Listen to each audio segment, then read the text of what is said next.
Okey, jom kita mulakan. Kita semua mesti pernah rasa kan, gadget yang kita guna hari-hari tiba-tiba je tak berfungsi. Geram betul. Tapi hari ni, kita tak akan cakap pasal baiki je. Kita nak jadi detektif. Kita akan siasat kes jenayah elektronik ni. Jom, kita belajar cara berfikir macam seorang penyiasat lita yang pro. Cuba bayangkan, gadget kesayangan awak tu tiba-tiba je mati. Tak ada amaran, tak ada apa-apa petunjuk. Sinilah misteri kita bermula. Dengan macam-macam kemungkinan punca kerosakan, kat mana kita nak mula siasat kan? Jom, kita cuba rungkai kes ni sama-sama. Jadi setiap papan lita bercetak atau orang panggil PCBA yang rosak ni, kita boleh anggap macam tempat kejadian jenayah elektronik. Memang nampak macam berserabut dan pening kepala kan? Tapi percayalah, semua bukti yang kita perlukan untuk selesaikan kes ni sebenarnya ada betul-betul depan mata kita. Cuma, kita kena tahu cara nak baca petunjuk-petunjuk tu. Macam mana-mana detektif pro, langkah pertama kita mestilah buat pemeriksaan visual. Tengok dulu tempat kejadian. Kita cari petunjuk yang paling senang nampak. Ada bau hangit tak? Nampak komponen yang rentung? Atau trek kat papan litar tu ada yang putus? Mungkin ada kawasan yang warnanya dah lain sebab terlalu panas. Pemerhatian awal macam inilah yang akan jadi asas untuk siasatan kita nanti. Okey, lepas dah kumpul petunjuk-petunjuk awal tadi, kita kena tahan diri sikit. Jangan terus main teka-teka je. Detektif yang betul-betul hebat, dia tak harapkan nasib. Dia ada sistem. Kena ada satu rangka kerja yang sistematik, barulah kita tak terlepas pandang bukti dan boleh selesaikan kes ni dengan cepat dan tepat. Jadi, apa sistemnya dong? Inilah dia, rangka kerja siasatan kita. Sebenarnya, proses yang juruteknik pro guna boleh kita ringkaskan jadi 4 langkah mudah ni je. Pertama, perhati. Tengok apa simptom-simptom awal. Kedua, simpulkan agak-agak kat mana kawasan masalahnya. Ketiga, ukur. Guna alatan, kumpul bukti yang kukuh. Dan yang terakhir, yang keempat, sahkan. Ambil lagi bacaan untuk betul-betul confirm apa puncanya. Ingat 4 langkah ni, sebab inilah kompas kita untuk redah litar yang paling serabut sekalipun. Okey, tengok carta alia ni. Nampak macam serabut kan? Mungkin nampak menakutkan sikit. Tapi sebenarnya, inilah buku panduan rasmi yang para profesional guna. Dan kalau kita tengok betul-betul, logik dia sama je macam 4 langkah kita tadi. Mula-mula perhati, lepas tu buat andaian, kemudian uji, dan akhirnya asingkan punca masalah. Jadi ini membuktikan yang cara kita fikir tu memang dah betul. Setiap detektif yang bagus, dia mesti kenal suspek-suspek biasa dia. Sama juga dalam dunia elektronik ni. Ada 5 penjenayah utama yang selalunya jadi punca kebanyakan kerosakan. Jadi sekarang, jom kita buka file kes diorang, kita kaji modus operandi masing-masing dan kita belajar cara nak tangkap diorang. Okey, suspek nombor 1. Yang ni paling popular, lita pintas. Cuba bayangkan, arus elektrik ni sepatutnya lalu ikut lebuh raya yang dah ditetapkan. Tapi, tiba-tiba dia potong ikut jalan tikus yang tak sepatutnya. Apa jadi? Arus akan mengalir dengan sangat-sangat laju, macam air bah.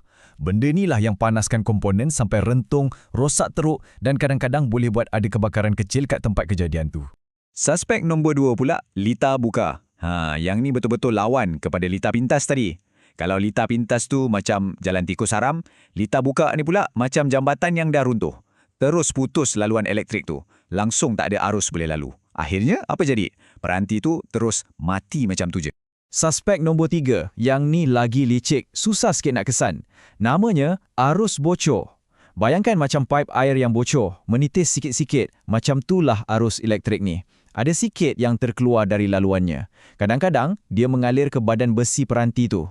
Bukan je membazir tenaga, tapi bahaya, boleh kena renjatan elektrik. Inilah dia, masalah senyap yang boleh bawa bahaya besar. Seterusnya, kita ada suspek nombor 4, rintangan tinggi. Yang ni pula, bayangkan macam ada traffic jam yang teruk gila kat lebuh raya elektrik. Arus nak lalu tapi tersekat, mungkin sebab sambungan longgar atau komponen dah lama. Jadi bila ada jam macam ni, kenderaan elektrik tak cukup sampai ke destinasi. Kesannya, peranti kita jadi lembab atau macam tak cukup power. Dan suspek terakhir kita, nombor 5, rintangan rendah. Yang ni macam satu tanda amaran awal. Cuba bayangkan, penebat kat wayar tu dah makin nipis. Dia belum jadi litar pintas lagi, tapi benteng pertahanan dia tu dah makin lemah. Kalau kita dapat kesan rintangan rendah ni awal-awal, ia ibarat kita tangkap penjenayah tu sebelum dia sempat buat jenayah besar. Jom kita bandingkan 2 suspek utama kita ni, lita pintas dengan lita buka. Tengok jadual ni. Untuk lita pintas, rintangannya hampir sifar. Ini buatkan aliran arus jadi maksimum, tak terkawal dan hasilnya panas melampau sampai rosak. Sebaliknya pula, lita buka. rintangannya infinity, tak terhingga. Jadi, aliran arus terus jadi sifar, tak ada langsung. Hasilnya, peranti tu tak boleh nak on terus. Nampak tak? Dua punca yang berlawanan dengan kesan yang sangat berbeza. Okey, cukuplah dengan teori. Sekarang masa untuk kita turun padang dan selesaikan satu kes sebenar. Mangsa kita kali ni, sebuah lita bekalan kuasa yang tak stabil. Voltan dia kejap naik, kejap turun. Jadi, jom kita guna 4 langkah siasatan kita tadi untuk buru penjenayah yang buat hal ni. Inilah dia peta tempat kejadian jenayah kita. Lita skematik untuk bekalan kuasa tu. Misi kita jelas. Cari komponen mana yang jadi punca voltan tak stabil. Ingat, dalam siasatan ni, setiap bahagian lita ni kita kena anggap sebagai suspek sampailah terbukti ia tak bersalah. Okey, siasatan bermula. Setiap siasatan mesti mula dari mana? Dari sumbernya. Jadi, kita akan ukur voltan kat titik A dan B dulu. Titik ni betul-betul lepas transformer, komponen yang terima kuasa dari luar tu. Kalau bacaan kat sini pun dah tak betul, bam, kes selesai. Memang sah, transformer tu sendiri puncanya. Nampak tak? Inilah proses penyingkiran step by step. Okey, katakanlah bacaan kad A, B itu elok. Jadi transformer kita sahkan tak bersalah. Siasatan mesti diteruskan ke peringkat seterusnya, iaitu lita penerus atau rectifier. Tugas dia ni untuk tukar arus ulang alik ke arus terus. Jadi kita ukur pula kat titik C dan E. Kalau kat sini bacaannya ke laut, kita dah berjaya kecikkan skop suspek kita kepada lita penerus ni je. Nampak kan macam mana kita asingkan masalah satu persatu? Dan kalau bacaan kat CE pun normal tapi masalah voltan tak stabil tu masih ada, maknanya tinggal satu je lagi suspek utama, lita pelicin atau smoothing circuit. Tugas dia untuk ratakan arus. Dengan proses penyingkiran ni, kita dah berjaya kepung penjenayah kita tanpa perlu teka-teka langsung. Inilah hebatnya bila kita ada kaedah siasatan yang tersusun.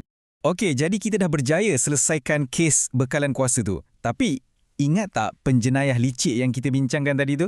Si rintangan rendah tu? Untuk kesan perubahan rintangan yang kecil macam tu, multimeter biasa kita ni kadang-kadang tak cukup tajam penglihatannya. Jadi untuk kes macam ni, Detektif Pro akan guna satu alat yang lebih canggih. Inilah alatnya, ohmmeter rintangan rendah. Apa yang power pasal alat ni ialah kaedah 4 wire dia. Bayangkan macam ni, 2 wire C1 dan C2 tu ibarat polis penyiasat yang hantar arus untuk soal siasat suspek. 2 lagi wire, P1 dan P2 pula, macam pemerhati yang senyap-senyap ukur voltan betul-betul kat suspek tu, tanpa ada gangguan dari wire-wire lain. Hasilnya, kita dapat bacaan yang ultra tepat, tak ada ruang untuk buat silap. Okey, kita dah lalui macam-macam dari tempat kejadian sampailah ke alat canggih. Sekarang, apa mesej paling penting yang kita kena bawa pulang dari semua ni? Apa sebenarnya intipati untuk jadi seorang detektif elektronik yang hebat? Inilah dia, petunjuk terakhir dan yang paling penting sekali. Menjadi detektif elektronik ni bukan pasal kena hafal semua jenis kerosakan, mustahil.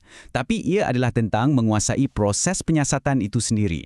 Kemahiran untuk fikir secara logik, untuk kecilkan skop carian satu persatu.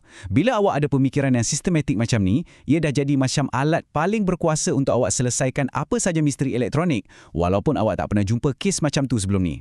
Jadi sekarang, awak bukan lagi sekadar pengguna biasa. Awak dah jadi seorang detektif elektronik. Dengan cara fikir dan kaedah baru ni, cuba pandang sekeliling awak. Tengok peranti-peranti kat rumah tu. Mana tahu, ada misteri lama yang dah lama tunggu untuk diselesaikan. Kes pertama awak bermula sekarang. Terima kasih sebab sudi join siasatan kali ni.